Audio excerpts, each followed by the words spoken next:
G'day, mate. 40 here. So one of the funniest things about this Joe Biden story is that a major reason that liberals were much slower than conservatives to spot the cognitive decline in Joe Biden is that liberals have a speech code that is much more rigorous than conservatives. So from a liberal professional elite perspective, you should not say that Joe Biden is senile. The use of words like senile, right, show that you are outside of the realm of all that is sacred and holy, right? It shows that you're a bad person. And so senility, right, perfectly good term, but it's not really one that's available to liberals person, right? Because part of being a liberal is that you are reaching ever higher and higher levels of self-discipline, self-knowledge, reflexivity, a buffered identity, that you're a child of the Enlightenment, that your life is guided by reason, that you're deciding right and wrong on your own.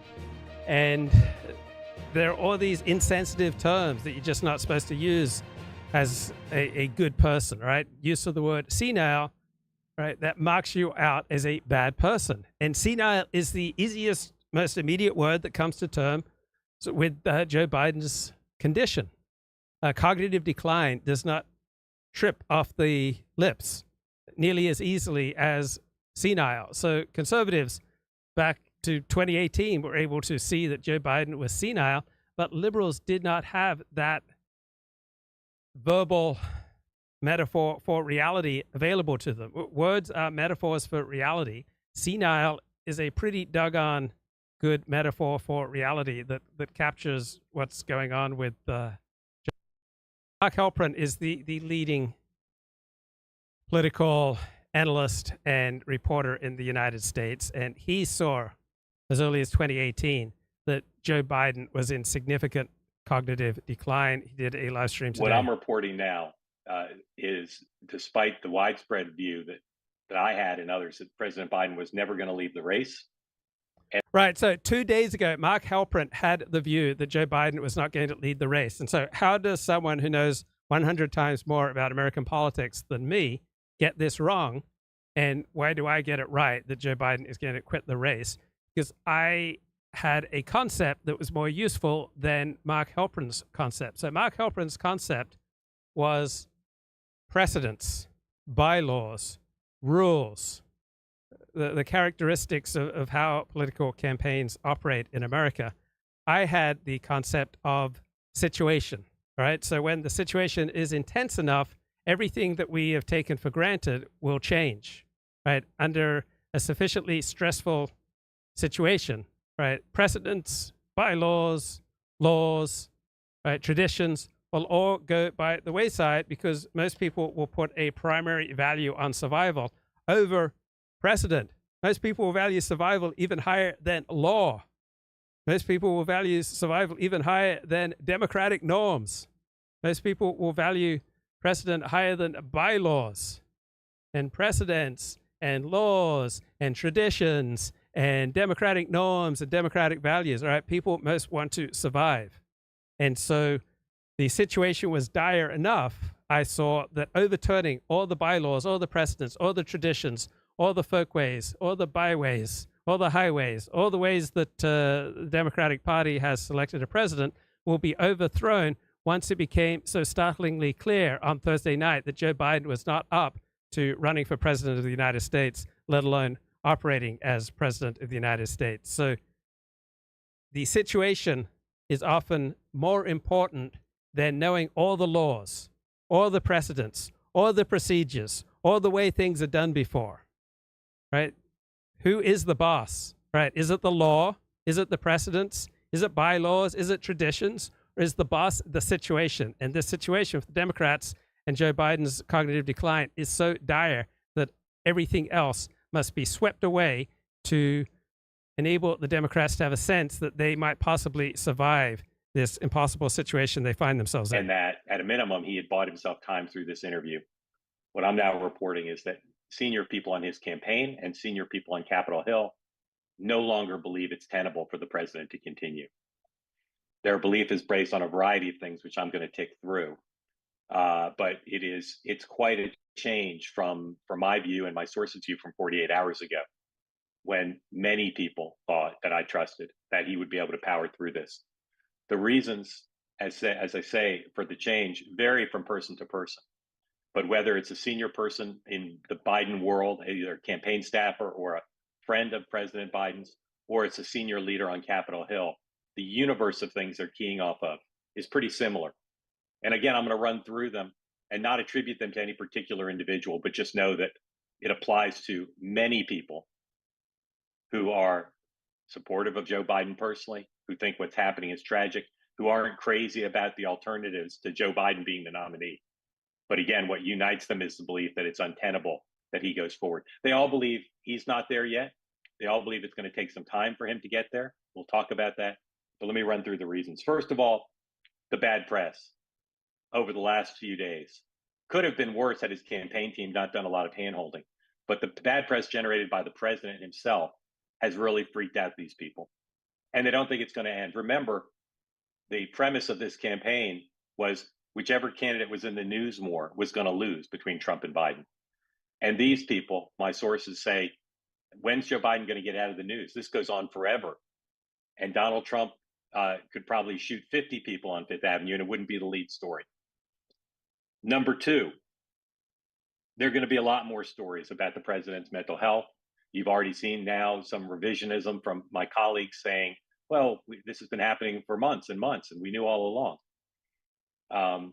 People are very worried about those stories and about the secondary. So it is crystal clear to Mark Halperin, who's a centrist, right? He doesn't have any strong discernible political leanings, right? It's crystal clear to Mark Halperin that the American news media has been deficient and essentially asleep on the job with regard to reporting on Joe Biden's cognitive decline. Story about who knew what when and about the cover-up of it, because there was a cover-up. So these people today, that will never end, and that will drive a lot of the coverage, as will President Biden, who drove coverage in the last few days, saying he was telling the governors he'd go to sleep at 8 o'clock, stop doing events after 8 o'clock, to rest more. The Biden operation has gone from one that was pretty efficient, didn't leak, didn't backbite, to a totally different realm amongst the campaign staff, but also amongst the governors. The leaks out of that governor's meeting, not the kind of thing you've normally seen in the Biden era, and that people believe that would never end as well. And that the president, one of the things he has to do, it was thought that he had to do, was to reach out to people. But the problem is he then reaches out and it all leaks out and puts him in an unflattering light. They don't see him making urgent changes. They see the culture of the campaign changing in negative ways. He's cutting out his advisors. Some of his senior people, some of his best friends who have been his political colleagues for years are not being consulted. I'm told that Hunter was basically the one preparing him for the ABC interview, not his communications or political staff. That has, of course, caused a lot of tension within his team. Right. This ABC George Stephanopoulos interview with Joe Biden is dropping in about an hour from now.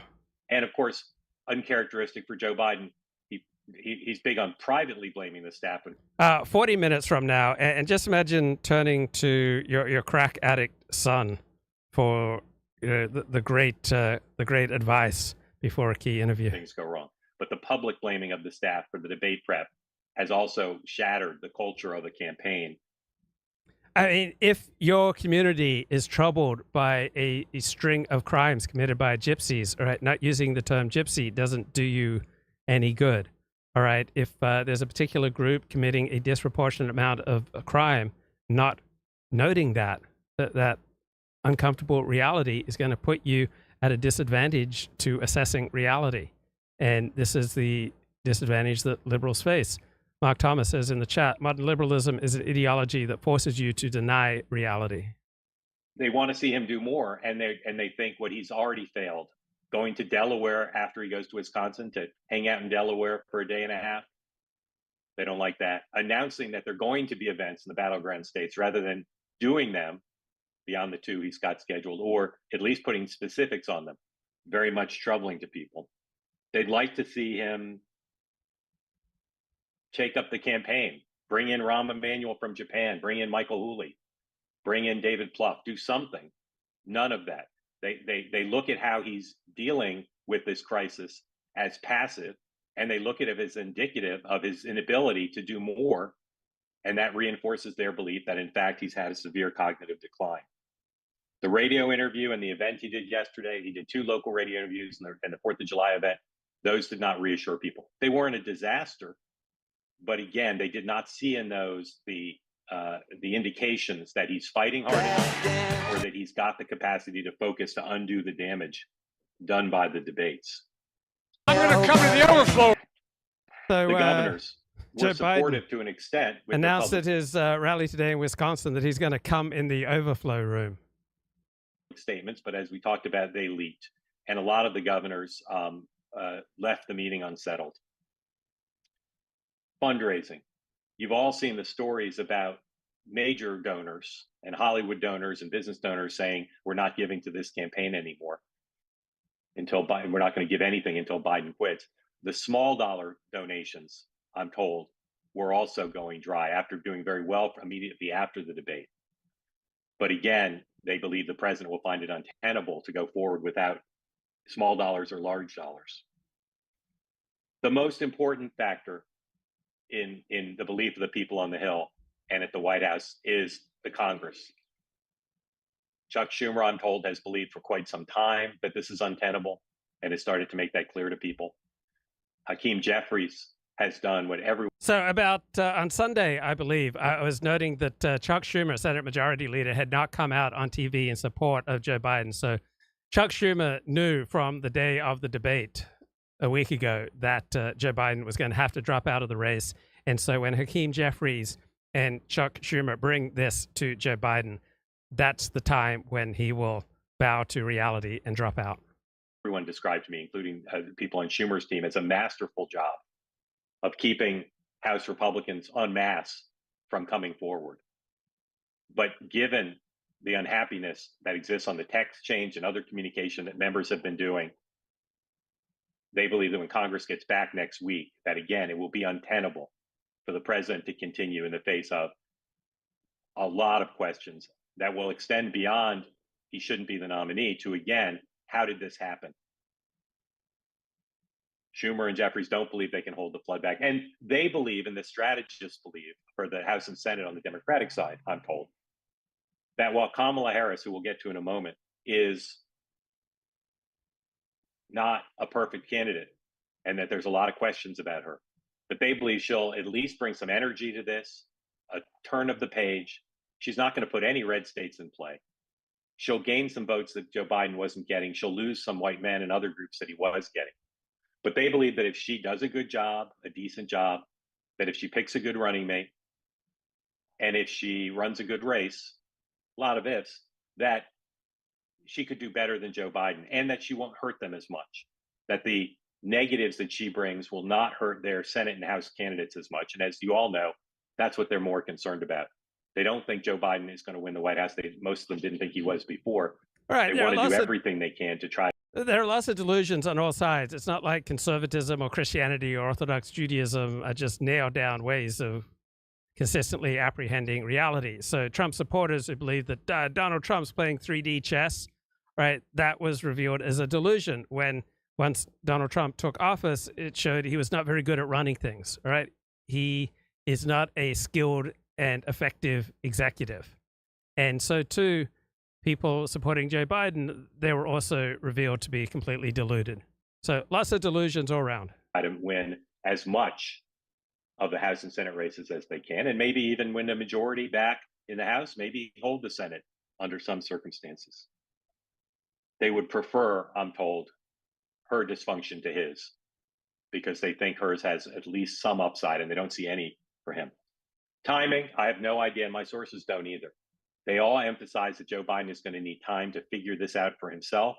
None of them are inclined to pressure him publicly. They'd like to see this happen organically. They'll go there if they need to, I believe, based on the body language. No one. Right. You can only sustain a narrative if you get some support for it. All right. If other people say, yeah, that's right. And Joe Biden eventually is going to need more support for his narrative than just his closest aides and closest members of his family. right? At a certain point, the pain of continuing on with his current course will exceed the pain of choosing a different course, such as dropping out of the race.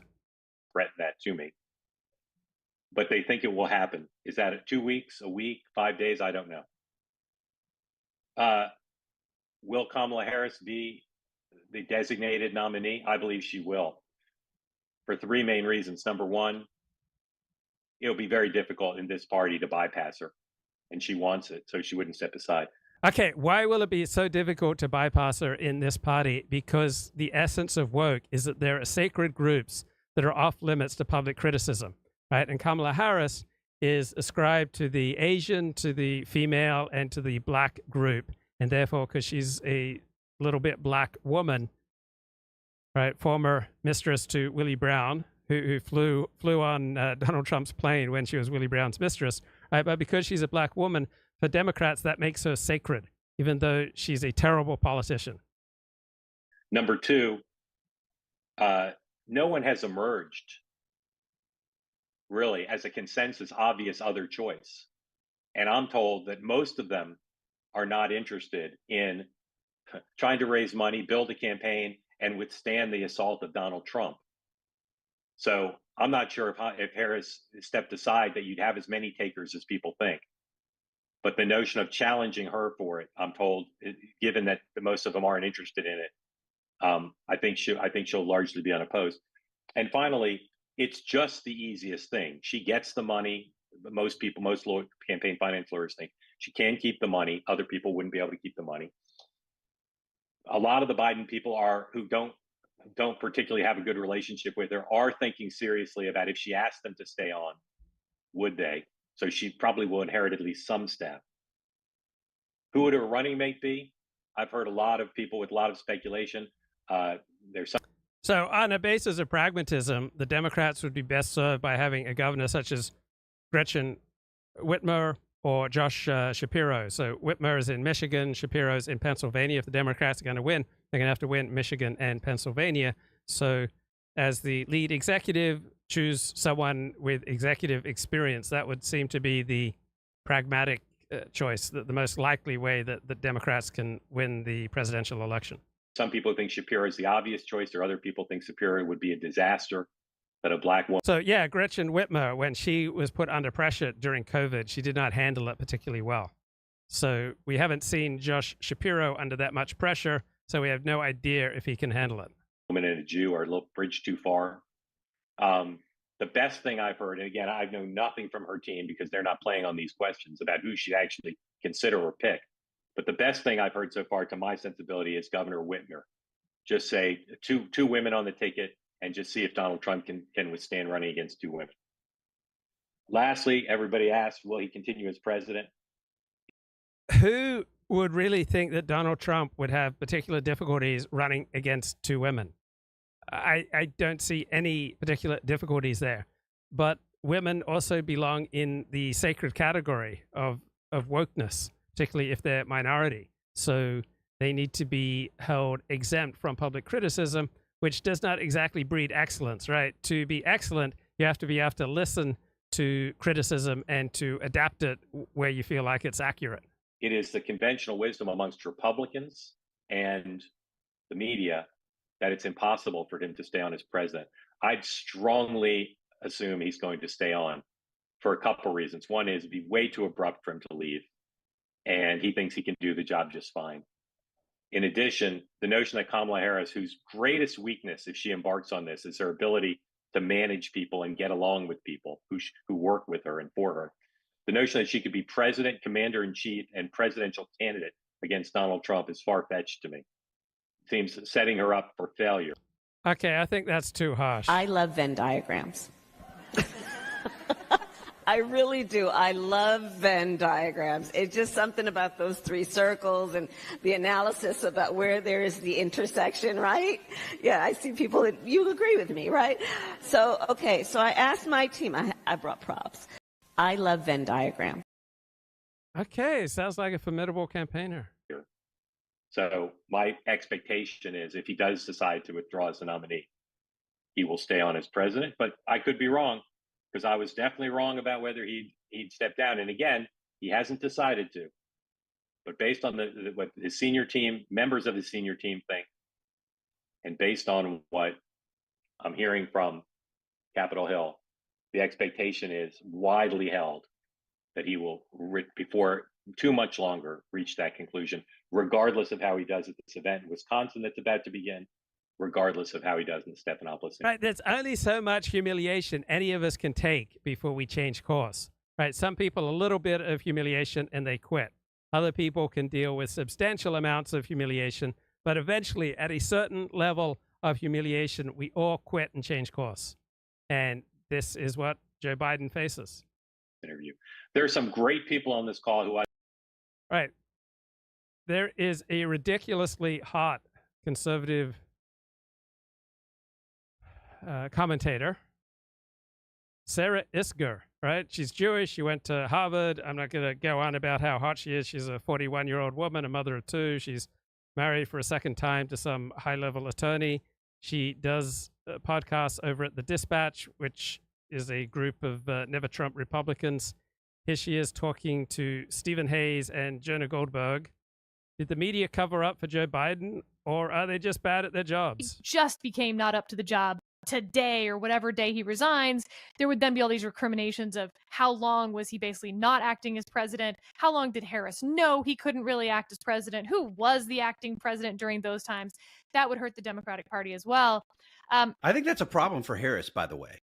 Like, if you think that door number 4 is not an option, like, one of the strongest arguments against Kamala Harris is she was, in theory, working alongside Joe Biden for all this time and didn't say anything. Yep. Didn't raise these alarms. I think that would be a really difficult point for her to argue against. Can we take a moment on the media question? Because this is a, conversation we've been having internally. Is it the case that reporters, I'll give you more doors. 1, reporters were covering this the whole time, so I don't know what you're talking about. 2, reporters were trying to shill for Joe Biden. They knew how infirm he was. Okay, reporters were covering this the whole time. The mainstream media would often refer to his age and concern about his age. So that is true. They were covering this story the whole time. They just did not do it with as much depth and accord it as much importance as it deserved. So the general public really didn't want Joe Biden to run again. The general public overwhelmingly thought he was too old to run, right? So the general public had far more intense views about Joe Biden's age than the elite news media. And didn't tell the American people. They've been lying. And door number 3 is Republicans were the ones saying that Joe Biden was the problem, had a problem. And this is a different type of bias because of who the messenger was. They didn't believe the message. They didn't look into the message. They weren't curious about it. I think that might be the number one issue. So I remember when I broke a lot of stories, the mainstream media was often highly reluctant to follow up on my stories because I, as a lowly blogger, had broken them, and they had concerns that I didn't follow proper journalistic protocol. And so too, I think that was the elite media's reaction to all these low IQ right-wing comments about Joe Biden being obviously senile. And so they didn't know that Joe Biden was like this until they saw the debate. But they also didn't check. And how much do you think this will undermine credibility of the media moving forward as we put it up against things like the origins of COVID or the Hunter Biden laptop, other stories in which it's not that I think reporters knew where COVID originated. Of course, they didn't and still don't, or that they knew the laptop was real. It's that the people saying that those things were people they don't like to associate themselves with or justify. And therefore, they didn't look too hard into it. And I'll read this one line from a CNN story that I just thought was pretty egregious. I mean, this is CNN's own reporting on why they didn't cover the story more. Like all presidents, Biden has good days and bad days. It can be tricky to report on something as difficult to define as a person aging. When his opponent is a convicted felon who regularly lies and has threatened to use the government to go after his political opponents.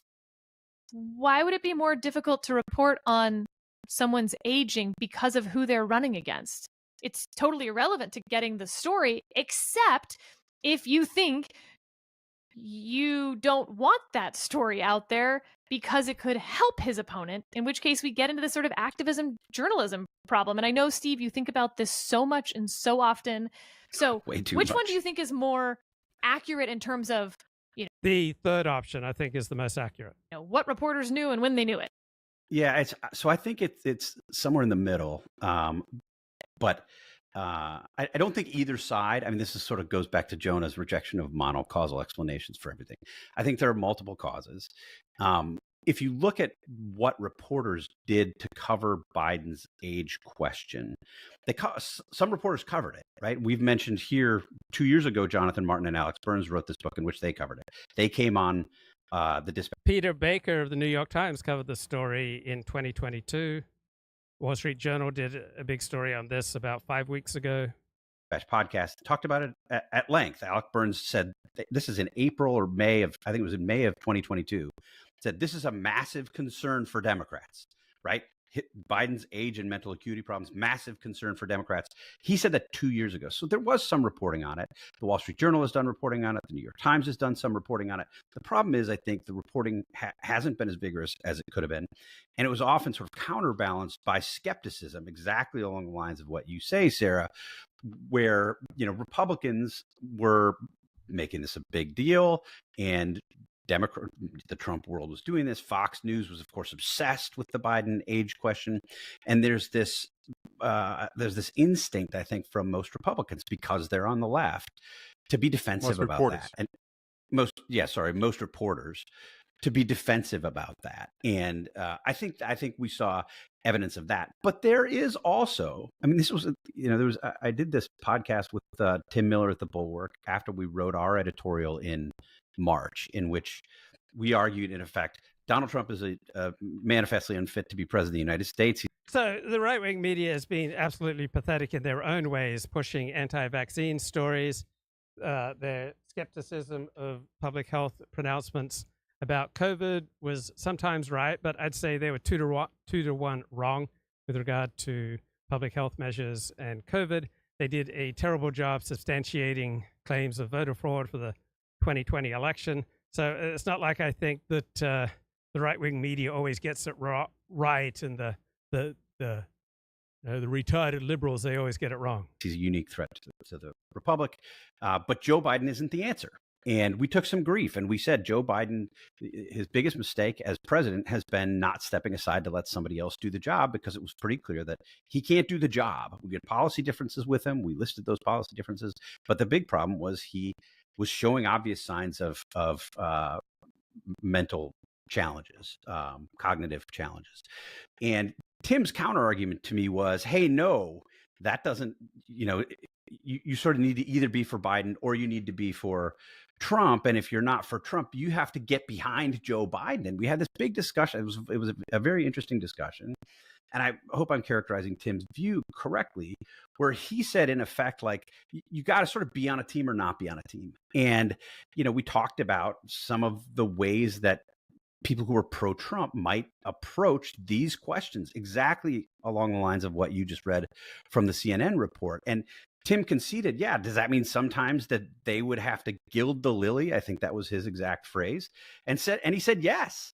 And I just said, look, my view on this is totally different. And it's very close to what you articulated. So what's a more useful life strategy? Telling inconvenient truths and becoming marginalized among the people that you most want to fit in with, or restraining your speech to that which is acceptable to your particular in-group. And what's more adaptive and what will make you happier in your life easier is to restrain your speech to that which is approved of by your particular in-group. If you want to tell a lot of inconvenient truths, that's my mission, right? There are a lot of big prices to pay for that. Sarah, you got to go and tell the story. You got to chase the story. You got to find out what's true, and then you got to report it. And I think part of what we saw from reporters is there was this sense that he was having these problems. It wasn't all hidden. The White House, I think, went to great lengths to keep this from reporters as much as they could. Even, I mean, I've talked to people at major networks, newspapers, who've told me stories about the White House calling them and berating them for even raising the questions about this. This was an active campaign by the Biden team to shame reporters not to cover this thing. But even if you allow for that, there was just this lack of sort of vigorous follow-up about the stuff that we were seeing in public. The reading the teleprompter cues and things like that. Matthew Dowd, who's a longtime pundit, used to be a Republican strategist and now is basically a Democrat and advises Democrats. He raised this in a series of tweets and actually went after analysts who would basically tell the truth and said, in effect, you shouldn't be telling the truth. He tweeted, "I would ask pundits who are anti-Trump, how do they think they are helping defeat Trump by constantly undermining only current opposition to beat him? Also, do you think the president or White House is going to be influenced by your calls for him to step down?" Then he followed that up by saying, "Just because you believe something to be true, it doesn't mean you have to say it if it isn't helpful." I find that absolutely. So one cynical explanation is that the media was all on board with covering up for Joe Biden's obvious cognitive decline as long as they thought he was the best option for defeating Donald Trump. And then soon as Joe Biden revealed himself as a bad option for defeating Donald Trump, then the media's gone all in for getting rid of Joe Biden. Absolutely stunning. And it seems to have never occurred to Matthew Dowd that the job here is to tell the truth. Like, that's the business we're in. We're in the truth business. So, Jonah, and I think we're seeing the problems with this in the other, the way this has been reported. Jonah, I think some of the pushback that I've heard is, well, if they were covering it the whole time, like covering up the whole time, why would they be covering it so vigorously now? And unfortunately, I think that just like Steve, you were saying, like, well, I'm not a Democrat. I don't think like a Democrat. I think there's sort of a failure of imagination to realize what a lot of people think at this point, which is the reason that they're covering it now is because they don't think Biden can win against Trump anymore. So it's still about beating Donald Trump. And they're actually just still kind of proving that point that, well, once everyone saw the debate, it was like an oh no moment. This was never about Joe Biden. It was about beating Donald Trump. And I guess I am concerned that this just further solidifies that narrative for a lot of people, that all journalism is activist journalists at that point. Yeah, I think it's a little from behind every door, or I don't know why you've abandoned your buckets to use doors, but whatever. I do think I agree with everything that Steve said directionally and all that, and I have such deja vu about the exact same arguments when you tell the truth about Donald Trump, right? And but it's worth pointing out, like, Tim Miller is a longtime political comms consultant, kind of guy, and Matthew Dowd, same thing. These are people who start from different assumptions about how you do politics than reporters or opinion journalists do. And in Tim Miller, who I've had a lot of disagreements with, of late, to his credit, he is now in the gaslighting isn't helping camp on a lot of this stuff, right? I agree, the Hadass Gold, that's the author, the reporter from CNN, where I'm a contributor, that you read that line from, that's bad. That's a sort of like, oh my gosh, did I say that out loud kind of thing? I couldn't believe it. Yeah, it's bad. Not quoted. It's just written as straight.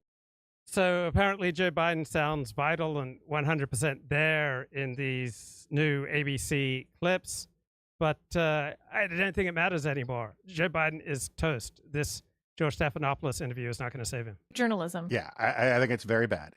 I find there are all sorts of analogies that come to mind with all of this stuff. Steve and I, when we were at Fox, we used to talk about this all the time, about what we would call the Fox News effect, which is that if Fox took a story really seriously, it gave permission to the rest of the mainstream media not to cover it properly. Correct. if Benghazi, if Fox cares a lot about Benghazi, so Benghazi can't really matter that much. You and your team have said you had a bad night. George Stephanopoulos. But your friend Nancy Pelosi actually framed the question that I think is on the minds of millions of Americans. Was this a bad episode or the sign of a more serious condition? It was a bad episode. No indication of any serious condition. I was exhausted. I didn't listen to my instincts in terms of preparing, and I had a bad night.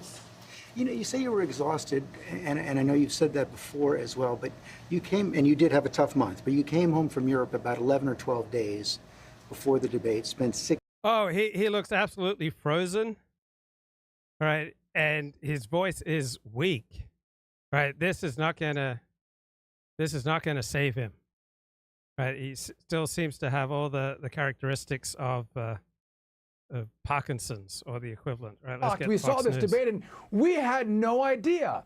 They'll tell you they haven't watched Fox News because we've been airing the clips of Joe Biden faltering and failing for the last 2-3 years, and it has been progressively worse. But I look at Joy Reid.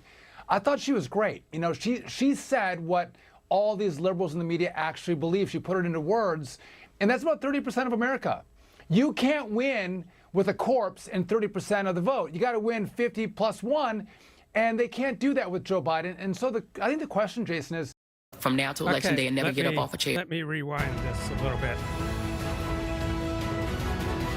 It's above me now. It's above Joe Biden now. Don't care about Joe Biden's age, infirmity, that he shuffled when he walked. I don't care. He could be seated for the rest of from now to election day and never get up off a chair. He could sit down. He could roll around in a wheelchair. He could be on a skateboard, seated. I don't care. Donald John Trump cannot be allowed back into the White House. The liberal media is in a meltdown over Biden. If you thought Joy Reid's last TikTok was wild, she's now pushing it even further. Just let me know when you guys are finished figuring it out, Democrats, because I know y'all the freak out people. Go ahead and freak out, have your conversation, and then let me know who I got to vote for to keep Hitler out the White House. If it's Biden in a coma, I'm going to vote for Biden in a coma. I don't even really particularly like the guy. A lot of his policies, don't like him. He's not Donald Trump, right? Yeah. Hitler, White House. We keeping him out. Keeping Project 2025 out. That's all I care about. Up and down the ballot, from the rooter to the tutor. School board, all the way up to White House and everything in between. Nothing says protecting democracy like pushing people to vote for a comatose president, while some in the liberal media are doubling down on wildly inappropriate rhetoric. More reasonable members are having a hard time keeping up the facade. The latest cover of The Economist going for the jugular, showing the presidential seal with a walker.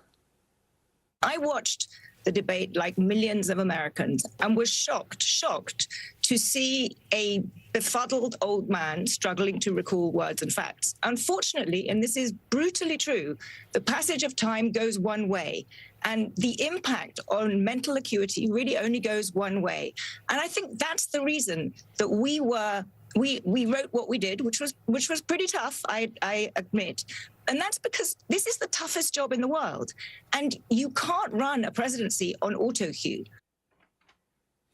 The Washington Post editorial board fantasizing about how Biden could drop out, offering a mock resignation speech.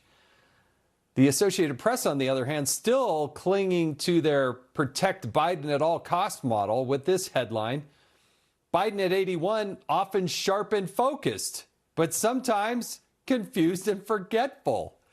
Joining me now is Sean Duffy, co-host of Fox Business's The Bottom Line, an all-around good guy and a Fox News contributor. All right, Sean, we've been at these rodeos many times before. I've seen up close and personal how the media has protected Biden and the Democrats in general, but now suddenly they've got sources. Suddenly they're curious. What's your take of what's going on? I think it's interesting that you have these liberals come out on TV and say, we are shocked. We saw this debate and we had no idea. They'll tell you they haven't watched Fox News because we've been airing the clips of Joe Biden faltering and failing for the last 2-3 years, and it has been progressively worse. But I look. Okay, here's a great video. Right, sharp as a tack. Of Biden and election. This repeated this Democrat talking point. Version of Biden intellectually, analytically, is the best Biden ever. He is sharp, intensely probing, and detail-oriented and focused. For example, we have 1,000 trillionaires in America. Billionaires in America. This is a man who is sharp, who is on top of his game, who knows what's going on. He's smart. He's on his game. His mental acuity is great. This is a very sharp president. And the people that I've talked to say he's as sharp as a tack. He's fine. They say he's sharp. There's not a problem. He was sharp. He was sharper than anyone I've spoken to. The president is sharp and he is tireless. He is sharp. As sharp as ever. And he's fine. All this right-wing propaganda that his mental acuity has declined is wrong. His brain is good. He's still great. He is sharp in meetings. I believe the people who say that behind closed doors, Joe Biden remains sharp. In meetings, Joe Biden is sharp. He's sharp, he's fit. There is nothing to these challenges, these suggestions that somehow he's not sharp. He's sharp as a tack. Making sure that we're able to make every single solitary person eligible for what I've been able to do with the COVID. With dealing with everything we have to do with. Look, if we finally beat Medicare. Thank you, President Biden. President Trump? Well, he's right. He did beat Medicare. He beat it to death. Actually, Joe Biden is sharper and has more mental acuity than Donald Trump, because more people believe that actually Joe Biden's mental acuity is better than Donald Trump. I mean, he's sharp he's funny, he's sharp as a tack. Kamala Harris says he is up to this task. He's, sharp as a tack. He's smart, he's energetic. One of the themes this election cycle is that Joe Biden is too old to lead, and so everyone is seizing upon this. And it is a classic disinformation tactic. If you edit it in such a way, you can make it appear that he fits this narrative, that he is slow, that he is wandering off. I got my handicap, which when I was vice president, down to a 6. But by the way, I told you before, I'm happy to play golf with you if you carry your own bag. Think you can do it? That's the biggest lie, that he's a 6 handicap of all. I was an 8 handicap. 8. President Biden has proven himself to have a strong memory. He has a great memory. His mind is just as quick as ever. He is sharp enough. Joe Biden was sharp and on top of it. President Biden is sharp, he's focused, he's bright. The president is sharp as a tack. Sharp as a tack. President Biden's doctors say he is in good physical and cognitive health. Joe Biden, sharp as a tack. The president was sharp as a tack. The president's very sharp because he is so sharp and he's on top of everything. He seems right on top of it. The man is competent, alert. Fully cognizant and sharp. He's completely mentally sharp. He's sharp, he's engaged. He is sharp, he is engaged, and he is commanding. That's pretty sharp. Mentally sharp. Biden was sharp. Sharp and substantive. He is very sharp. And he's as sharp as a tack. Biden is sharp. The president is sharp and as able as ever. This is a man that's on his game. He was focused. His recall was good. He was actually quite sharp and on top of it. He is on the ball. And you're going to see how smart he is. And This guy's as sharp as a knife. Tonight, he may have to channel both the president in him and the bruising, brawling candidate in him, and maybe a little bit of Eminem in his famous 8 Mile rap battle. I come from Scranton, Pennsylvania. I come from a household where the kitchen table, if things weren't able to be met during the month, was a problem. you see him interact, you see him engage. He took some questions and is sharp with his answers. What I did, when, for example, he wants to get rid of the ability of Medicare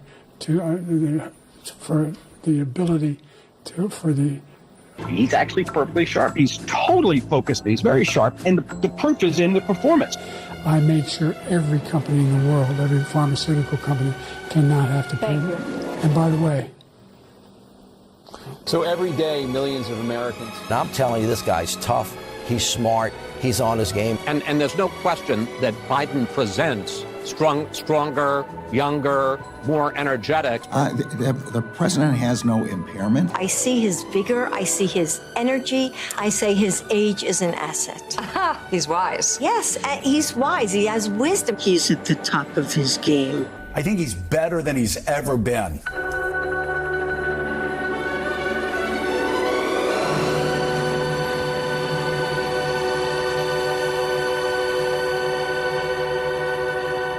Sharp as a tack. Sharp as a tack. It was that kind of thing. one of the examples I often use when I'm talking about this is the sexual impropriety stories at Fox, which were legitimate when they came out about Bill O'Reilly and all the other gross stuff that was going on.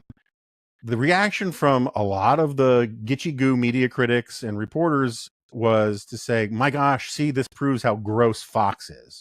This is a problem because right-wingers are misogynist pigs.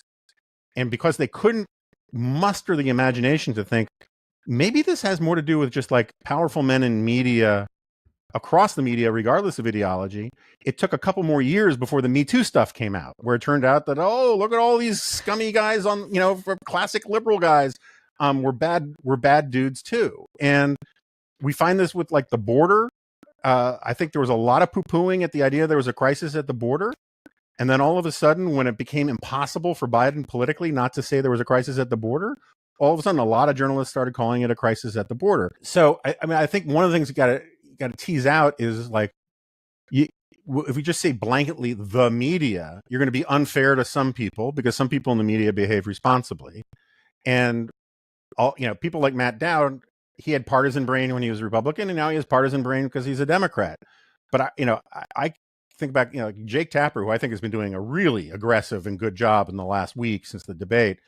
His interview with Chris Coons was just brutal. He's the one who got Karine Jean-Pierre to say, look, I can't even keep up with him about Joe Biden. And that was like a year ago. And if she can't keep up with Joe Biden, we got to get a health check on her, right? And so I think that there's a big partisan soup atmosphere that the mainstream media generally operates within, and they buy these assumptions and they turn these things into partisan, Republicans pounce kind of stories. I agree with you that some people in the media are covering this well now because they've made the calculation they got to get Biden out of there to help beat Trump. I agree. That's certainly the motivation of the New York Times editorial board, right? There's no other universe in which they do that except that calculation. And they said so. Yeah. There are other people who I think feel like they really screwed the pooch, and now they're trying to overcompensate in the other direction. And there's sources that are available now that wouldn't have dreamed of talking to a reporter, even on background, before the debate. I think that's absolutely something that is not only worth underline, etc. These stories wouldn't exist pre-debate because you wouldn't have had the sources for them. Right. But, there's the Rob Hur report. There's the Wall Street Journal story that had Republican sources of people who had met with Biden. And those weren't just not followed up on the way that I think they would have been if they had been similar stories about Trump saying something insane in the Oval Office, but with Democrats being the witnesses for it. They were attacked. Rob Hur, how many stories about Rob Hur? Well, he wants a judicial nomination from Donald Trump if he wins again. He's a partisan hack. Let me tell you all the things about, what Rob Hur was like at 8 years old when he pushed some kid on the playground, as a Republican 8-year-old. Instead of, this guy is testifying under penalty of perjury as to what he witnessed in 3 hours with Donald Trump. I wonder who else has had conversations like that. I find it Trump. Sorry. Let me just redo that. This guy had 3 hours of conversations with Joe Biden. I wonder who else has had experiences like that, even if I can't get them on the record, even if they're not from the political party that I want. They're sure finding a lot of people now. I doubt that none of them were willing to talk before the debate. I'd find that hard to believe. I just think they're shaking the trees, shaking more trees, shaking the trees harder. And a lot of fruit is falling to the ground. Okay. Last thought. Okay, you